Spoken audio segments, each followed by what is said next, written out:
They all laughed when my brother said it, especially her. What's it like, he asked, to be a failure with no wife, no kids?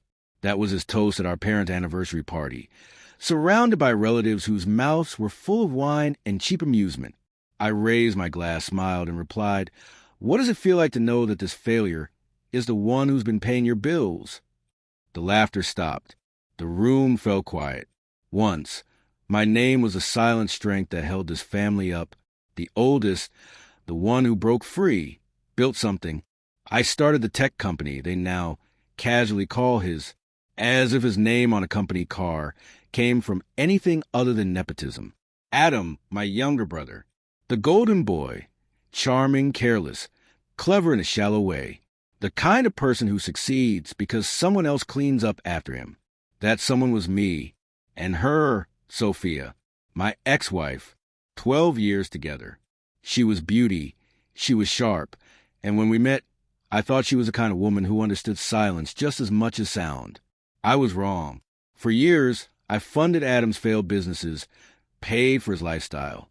I ignored Sophia's restlessness, her eyes lingering a bit too long on him. I mistook her distance for distraction, and I mistook my family for loyalty. 6 months before that party, I saw the text. Not by accident. I already knew. Her phone buzzed during dinner. Her laughter.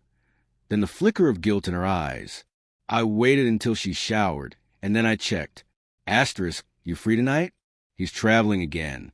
LOL. Asterisk, asterisk. Pick me up. Wear that shirt I like. Asterisk.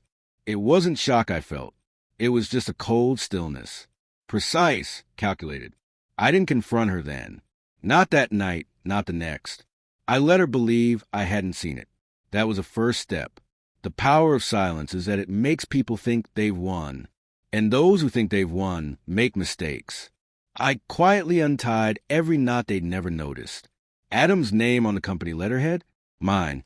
I'd written it in long before they ever did. Shares? All mine.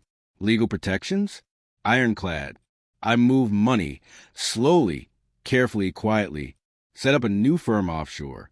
Transferred clients, only the profitable ones. Brought in a team behind closed doors. Launched a new brand under a different identity. Then came the audit, a fake audit. I discovered financial discrepancies under Adam's name. I emailed him with feigned concern. Asterisk, hey, just FYI, some investors noticed some irregularities. The IRS might take an interest. Asterisk, he panicked. I reassured him. Asterisk, let me handle it. Asterisk. Meanwhile, I served Sophia with divorce papers. Amicable, generous. I gave her the house. She thought she won. She didn't notice the clause in settlement that barred her from claiming any future equity or proceeds from my companies. She signed, smiling. A week later, Adam moved in with her. 3 weeks before the party, I called an emergency board meeting. I laid out the transition plan. Asterisk, we're moving everything to the new firm. This company is shutting down. Asterisk, Adam protested, but it was already too late. His credit card stopped working a week later. I waited to deliver the final blow. I wanted an audience. So when Adam raised his glass at that party, mocking me, I let it happen.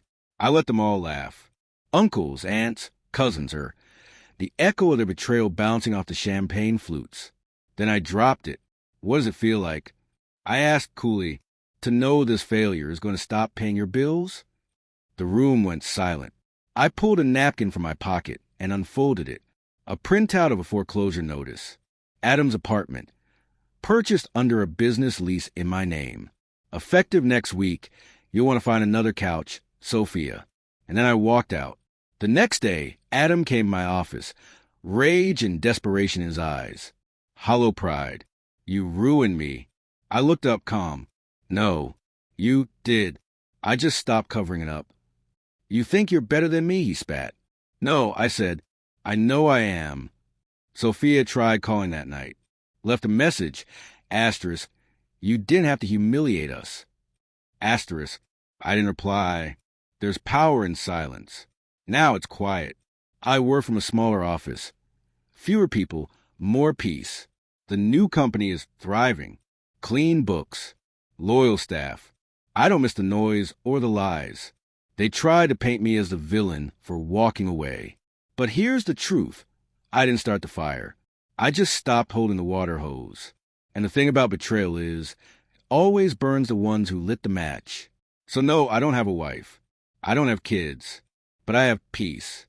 And I no longer pay the bills of people who mock the hands that fed them. Let them laugh now, if they can afford to.